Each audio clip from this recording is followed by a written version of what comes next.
Sure. So we want to start by talking a little bit about privilege, which is like an advantage, a special right, some kind of immunity perhaps that an individual or a group might have based on a particular characteristic.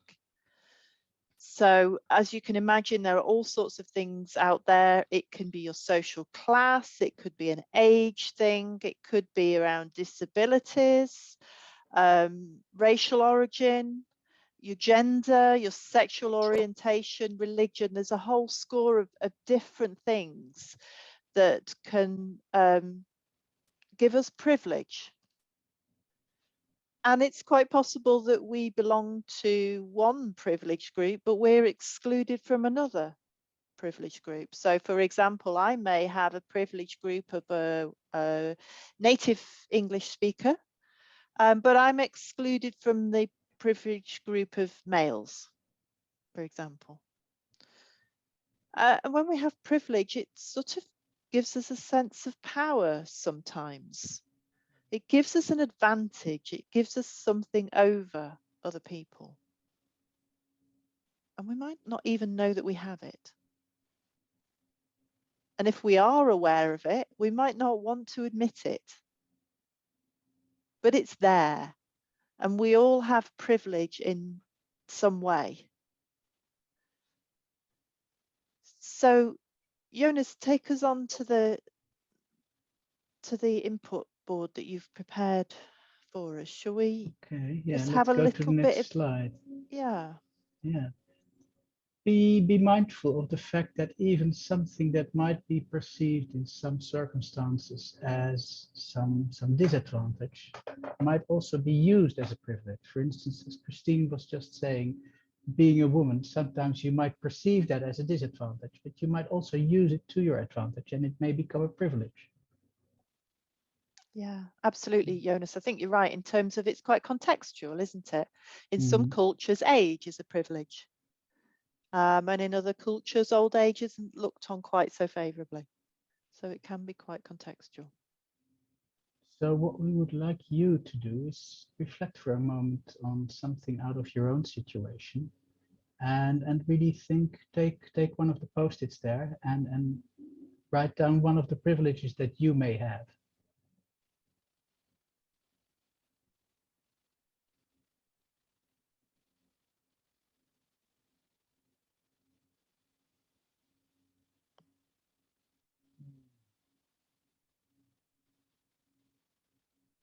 And be mindful of the fact that depending on the context, it may or may not be a privilege. I always find it quite striking when we do this exercise to see what comes up. The very first time I did this exercise, I was really struggling for ideas. And the more you see what other people point out as being privileges, the more you realize what there is out there that can give us some kind of special rights in a certain group. I noticed some people have written down, for instance, being a native speaker in English.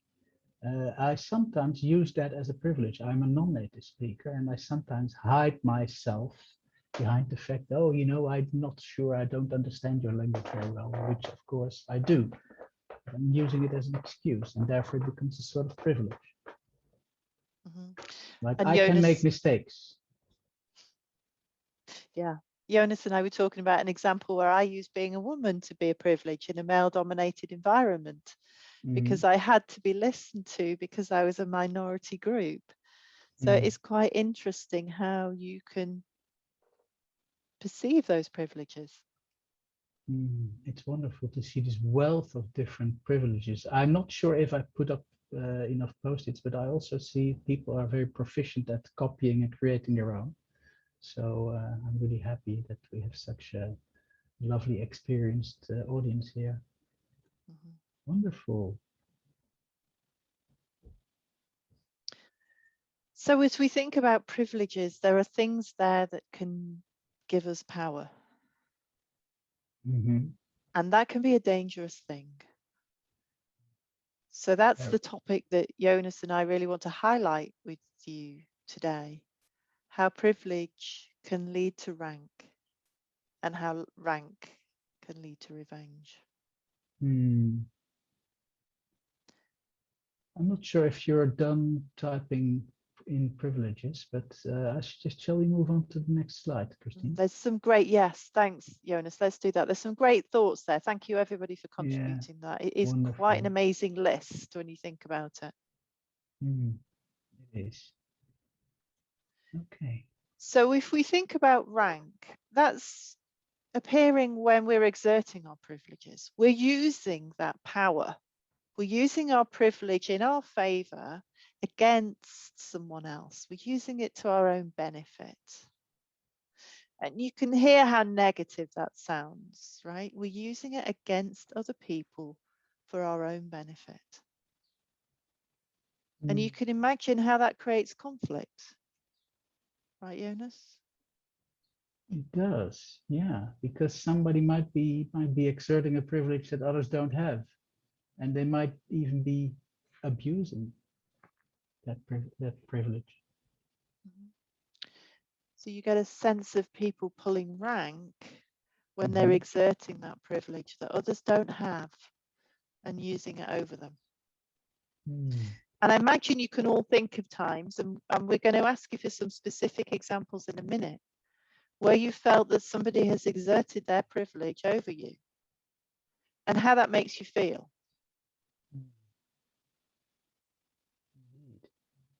And what might that lead to, Christine? That unfortunately leads to revenge. People will look to level the playing field. They'll look to get their own back.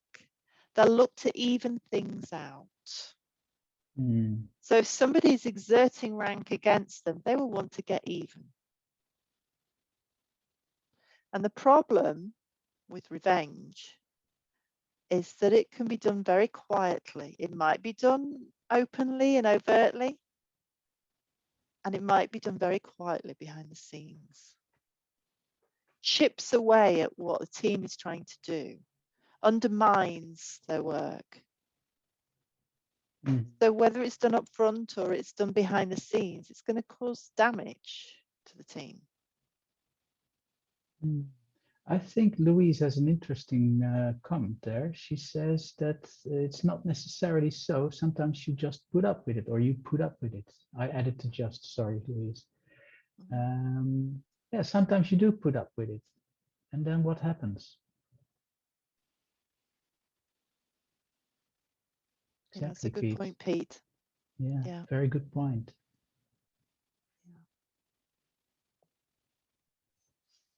So we can see the kind of impact that we could have. Perhaps you park it, but it's still festering.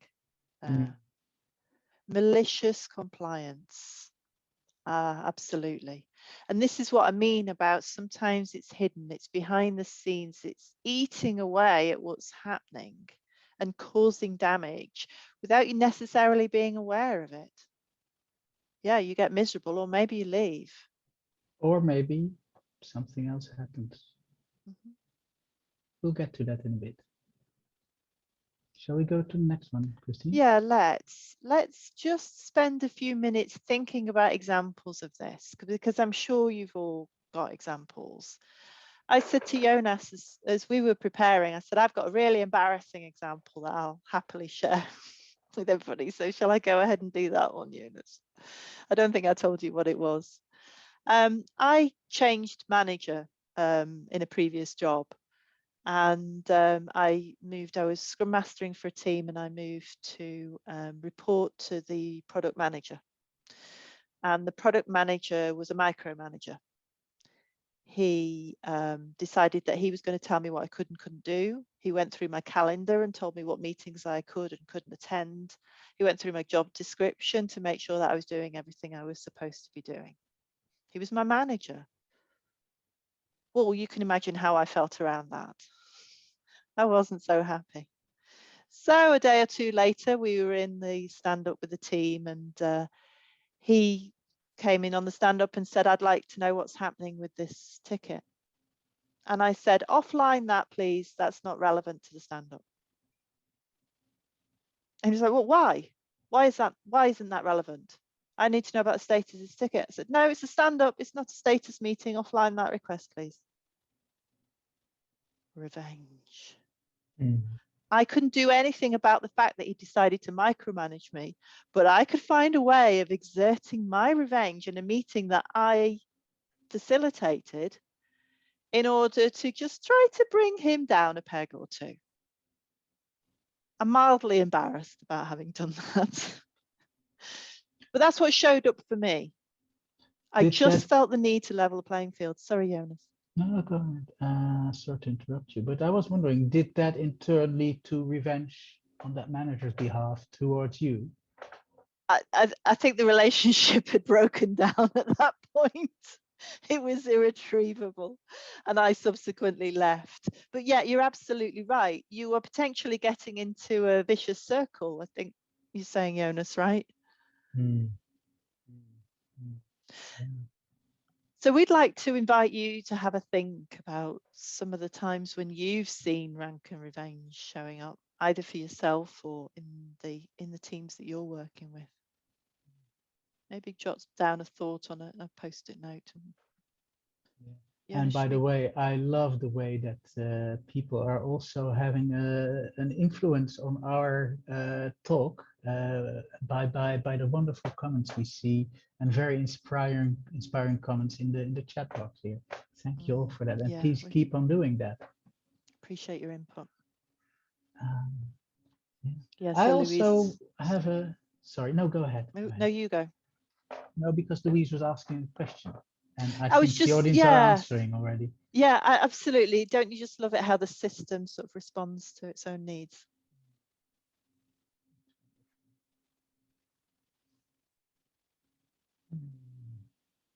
And actually, Oriane's remark about revenge can also be something positive, can be a drive to reach something. Perhaps it can, but I think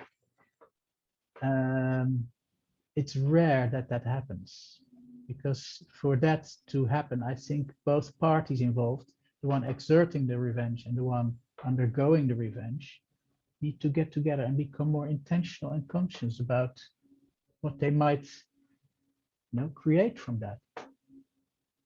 And that's a beautiful thing when it happens, and of course it can happen, but I think it's rather rare. Yeah.